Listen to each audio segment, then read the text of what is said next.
வாங்க இன்றைக்கி பலாக்கொட்டை வறுவல் எப்படி செய்கிறதுன்னு பார்க்கலாம். நான் பார்த்திங்கன்னா பலாக்கொட்டை எடுத்து நல்லா உரிச்சிட்டு வச்சுருக்கேன். பாருங்கள், எல்லாத்தையுமே உரிச்சிட்டு வச்சுருக்கேன். நான் வந்து குட்டி குட்டியாக இருக்கிறதுனால அப்படியே வச்சுருக்கேன். நீங்கள் கொஞ்சம் பெருசாக இருந்தால் 2ஆக கட் பண்ணிக்கோங்க. இது எப்படி பார்த்திங்கன்னா ஒரு 1/4 கிலோவுக்கு மேலே இருக்கும். 2 தக்காளி, 2 வெங்காயம், தாளிக்கிறதுக்கு சோம்பு, பார்த்திங்கன்னா கொஞ்சமாக தேங்காய் திரியை சோம்பும் சீரகமும் சேர்த்து அரைச்சிக்கலாம். இப்போ நம்ம எப்படி செய்கிறதுன்னு வாங்க பார்த்துருவோம். இதெல்லாம் ஒரு உரமாக இருக்கட்டும். கடாய் காஞ்சிட்ருக்கு, எண்ணெய் சேர்த்துப்போம்.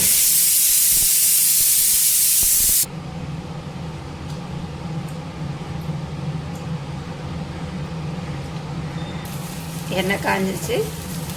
சோம்பு பார்த்திங்கன்னா ஒரு பட்டையும் நல்லா சுட்டு சேர்த்துருக்கேன்.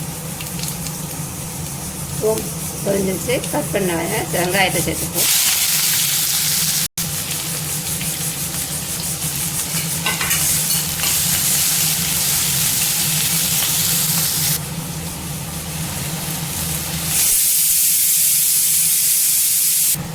இது கூட ஒரு 1/2 ஸ்பூன் இஞ்சி பூண்டு பேஸ்ட் சேர்த்துக்கலாம்.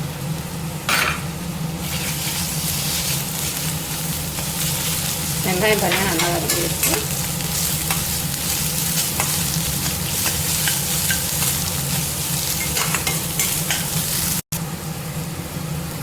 தக்காளி சேர்த்துப்போம்.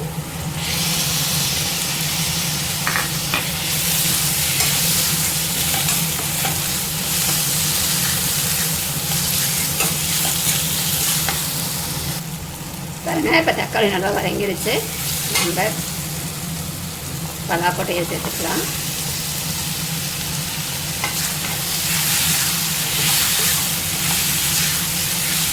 இது ஒரு நல்ல கலர் விட்டுட்டு நம்ம வீட்டில் அரைச்ச மசால் தூள் சேர்த்துக்கலாங்க. நான் வீட்டில் அரைச்ச மசால் தூள் சேர்த்துருக்கேன். நீங்கள் தனி மிளகாய்த்தூள், மஞ்சள்தூள் அந்த மாதிரி கூட சேர்த்துக்கலாம்.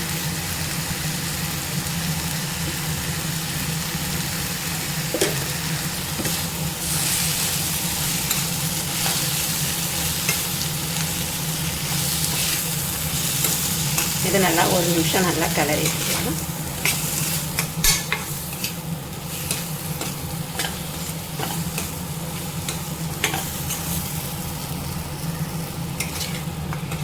நீங்கள் குக்கரில் ஒரு 2 விசில் விட்டு கூட எடுத்துக்கலாங்க. நான் இதை அப்படியே வேக வச்சிட்றேன்.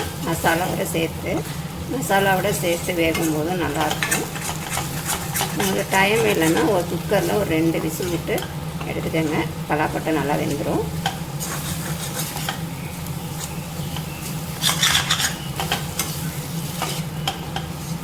இப்போ தண்ணி சேர்த்து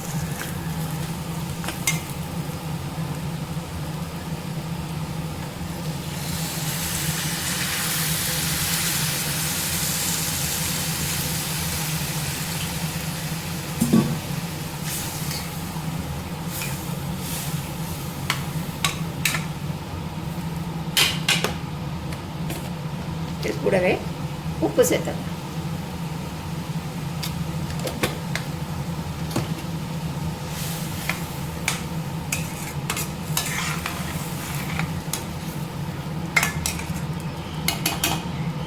இதை நல்லா மூடி போட்டு ஒரு 10 நிமிஷம் நல்லா வேக விடுவோம். மீடியமாக அதில் வச்சுப்போம். ரொம்ப ஹையில் வச்சோம்னா நமக்கு தண்ணி சீக்கிரம் சுண்டி காய் வேகாமல் போயிடும்.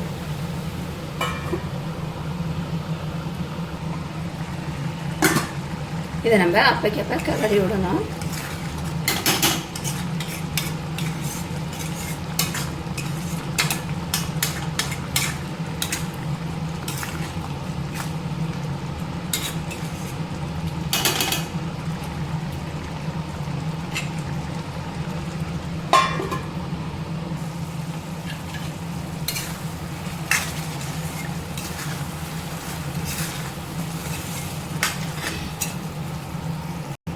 பார்த்திங்கன்னா நான் தேங்காய், கொஞ்சம் சோம்பு, சீரகம் அரைச்சிருக்கேன். இது கூட சேர்த்துக்கலாம்.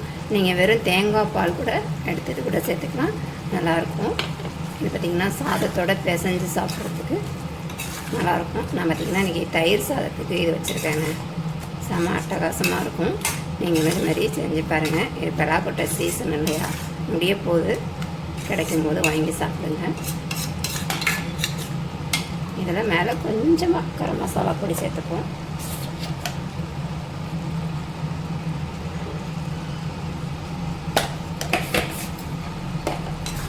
தயிர் சாதம், லெமன் சாதம், புளி சாதத்து கூட வச்சு சாப்பிடும்போது இப்படிதாங்க இருக்கும். ரசத்து கூட வச்சு சாப்பிடும்போதும் நல்லாயிருக்கும். இது நீங்கள் வந்து கொஞ்சம் குழம்பாக வேணும்னா கொஞ்சம் தண்ணி ஊற்றுனீங்கன்னா உங்களுக்கு கொஞ்சம் குழம்பாகவும் இருக்கும், தொக்காகவும் இருக்கும்.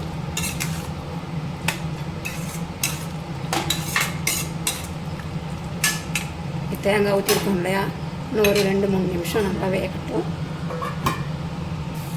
அவ்வளோதாங்க, பலாக்கொட்டல் வறுவல் ரெடி ஆகிடுச்சு. இதை பார்த்திங்கன்னா மட்டன் டேஸ்ட்டில் இல்லை சிக்கன் டேஸ்ட்டில் நல்லாயிருக்குங்க. நீங்களும் இதுமாரி ட்ரை பண்ணுங்கள். குழந்தைங்களுக்கு பிடிச்ச மாதிரி செஞ்சு கொடுங்க. வீடியோ பிடிச்சிருந்தா லைக் பண்ணுங்கள், ஷேர் பண்ணுங்கள், கமெண்ட் பண்ணுங்கள். மறக்காமல் கலை கிச்சன் சேனலை சப்ஸ்கிரைப் பண்ணுங்கள். இன்னொரு வீடியோவில் சந்திப்போம். டாடா பாய்.